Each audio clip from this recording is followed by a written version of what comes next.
Hello viewers, let's fix the problem of recycle bin not working or empty recycle bin option not available in Windows 11. So let's open recycle bin and you can see restore all options, others are available, empty bin is not available, and in case if I select all, so restore all items displayed but empty bin is still not available. So let's right click on recycle bin and you can see empty recycle bin is grayish. So let's go for step first. Open my computer or recycle bin and click on three dots.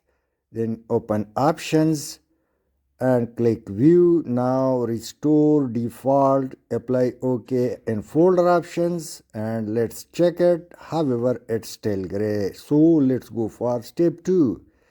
Right click and property of recycle bin. And now make sure the first option selected or so over here all fine. Go for step 3 and press from your keyboard Control Shift plus Escape. Over here you can type Windows Explorer in search or scroll down and find Windows Explorer and right click on it and click restart. Let's see if it works. So it's done. Now minimize it and restart your PC and check by right click, but it's still not working. So let's go for step 4, final step. Right click and go to personalize, and in personalization click on themes, then desktop icon setting, open it, check and uncheck recycle bin, apply OK, and also click on the recycle bin icon, click restore default, again do it with the second one and click restore default, apply OK. And now let's see, right click, it's working. The empty recycle bin option has been available and it's working. I can delete items normally. Thanks for watching. Please share and subscribe.